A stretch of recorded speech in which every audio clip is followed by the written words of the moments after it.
эфире новости, в студии Дарья Крайленкова. Здравствуйте. В начале коротко о темах. В этом году в Титаринском наследии Хангаласского улуса к центральному отоплению подключили 30 домовладений. Узнаем подробности. В Амге завершилась традиционная сельскохозяйственная ярмарка. Фермеры и предприниматели из 14 наследов представили свежее мясо и мясные полуфабрикаты. В Нюрнбергском музее дружбы народов открылась выставка «Вековой путь художника». На выставке представили портреты улан-хасутов.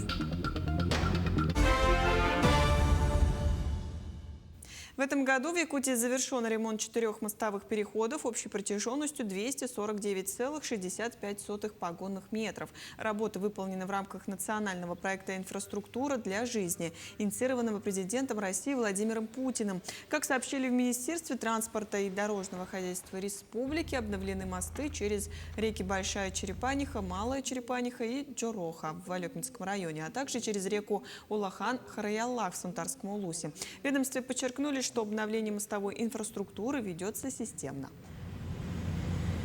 В Якутске прошло торжественное собрание, посвященное 105-летию со дня рождения выдающегося юриста и прокурора, основоположника юридической науки в Якутии Михаила Михайловича Федорова. Он был не только участником ВОФ, но и важной фигурой в послевоенном строительстве правовой системы республики. В память о нем на мероприятии вручили сертификат на наименование именного алмаза, который теперь носит имя этого великого человека. Подробности смотрите в сюжете далее. Михаил Федоров родился в Татинском районе и в 1942 году был призван на фронт. Он прошел всю войну, проявив небывалое мужество и стойкость. После возвращения в родную республику Михаил Михайлович продолжил служить обществу, став прокурором Якутской ССР.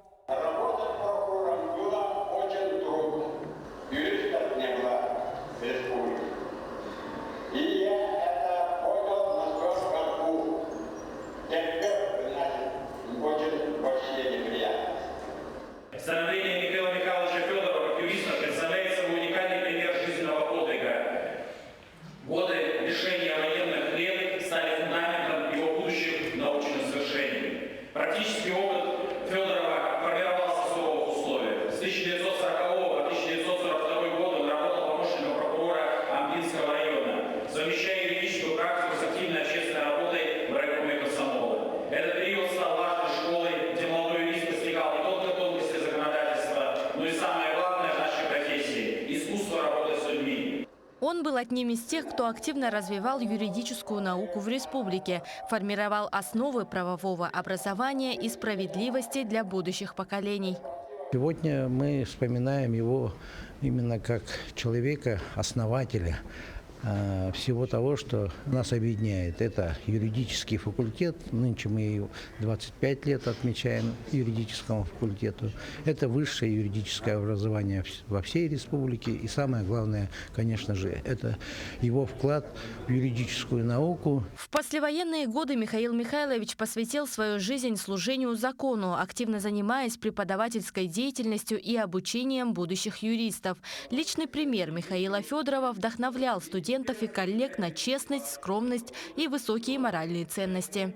Поэтому, конечно же, сегодня я хотела бы поблагодарить, в том числе являясь выпускником Якутского государственного университета, и ученицей Михаила Михайловича Федорова, его лекции по теории государства и права. Они носили, конечно же, в себе не только научные основы преподавания этой основной дисциплины для юристов, но это же, конечно же, и воспитание личных качеств, потому что Михаил Михайлович – это прежде всего человек очень большой человеческой скромности. Мероприятие стало не только данью памяти великому человеку, но и напоминанием о том, как важно сохранять уважение к истории, в том числе к людям, которые стали основой общества. Михаил Михайлович Федоров навсегда останется в памяти как человек, который своим примером служил и служит вдохновением для всех. Даяна Федорова, Иван Сракаумов, Якутск. В этом году в Титаринском наследии Хангаласского улуса к центральному отоплению подключили 30 домовладений. Это стало возможным благодаря удлинению магистрали отопления в 2 населенных пунктах наслега – селах Титары и Чкалов. Подробности расскажет Виолетта Засимова.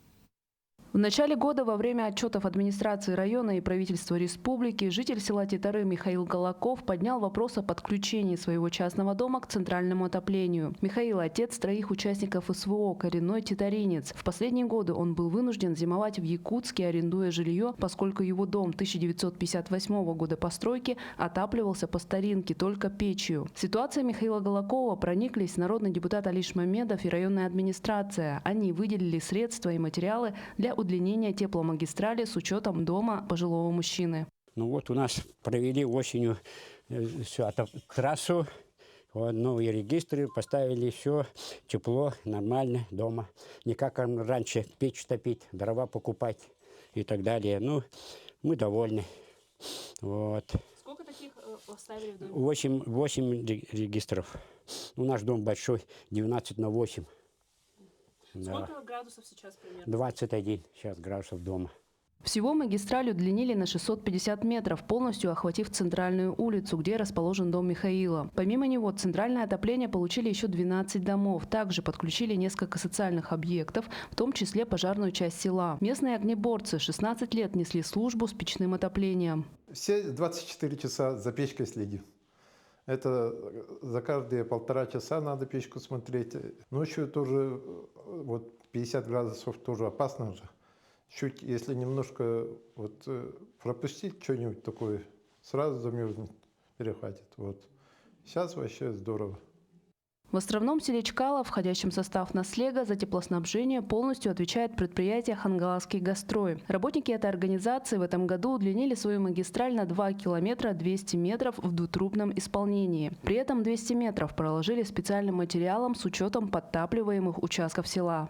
Там есть протока, которую постоянно заливает водой и так далее. Там были применены новые технологии, это трубы Изопрофлекс.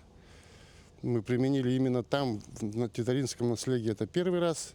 В результате центральное отопление пришло в 17 домов, в том числе в дом молодой мамы Сарданы Павловой. Ну, конечно, полегче стало. И ребенок всегда в тепле находится. Каждый день печку смотреть – это тяжелый труд. Благодаря нынешнему удлинению магистрали 100% населения села Чкалов теперь охвачено центральным отоплением. Чего нельзя сказать о селе Титары. Улица Набережная только осталась. Чтобы набережную улицу закончить, новая котельная нужна.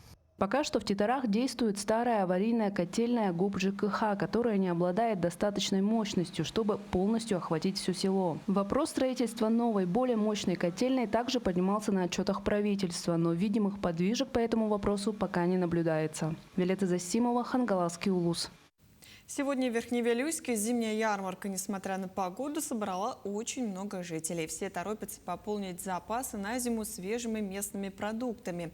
Участники приехали из 17 наслегов улуса. На продаже есть оленина, говядина, жеребятина, тушки зайца, лесная дичь, всевозможные заготовки, молочная продукция и разная рыба. Покупатели не сомневаются в свежести и натуральности всех продуктов, зная, что местное деревенское мясо качественное и полезное. Закупаются в большом количестве. Я как бы купила мясо, коровье мясо, там молоко коровье, зеленый лук. Ну, как сказать, такие ярмарки у нас очень редко бывают, поэтому не упустили такой шанс запастись мясом на новогодние праздники. В Амге также завершилась традиционная сельскохозяйственная ярмарка, проводимая уже в 29-й раз с 1996 года. Хозяйства, фермеры и предприниматели из 14 наслегов представили свежее мясо, мясные полуфабрикаты, молочную продукцию, рыбу и консервации. На ярмарке были установлены максимальные цены: говядина по 850 рублей за килограмм, жеребятина по 800 за килограмм. Помимо торговли состоялись выставки агрошкол и пчеловодов, а также конкурс на самое оригинальное блюдо среди наслегов. На торжественном открытии были отмечены жители улуса, внесшие значительный вклад в развитие сельского хозяйства района. У нас сегодня ассортимент довольно-таки большой. У нас 30 наименований нашей продукции, то, что мы произвели. Мясо говядина, мясо свинина, мясо жеребятина, потроха первой категории, второй категории, молоко, грибы, ягоды, сало соленое, пельмени, закрутки. Ну, короче, все, что можно произвести в селе, мы производим и привозим. Вот на суд наших покупателей. Наши клиенты очень довольны качеством, ценами.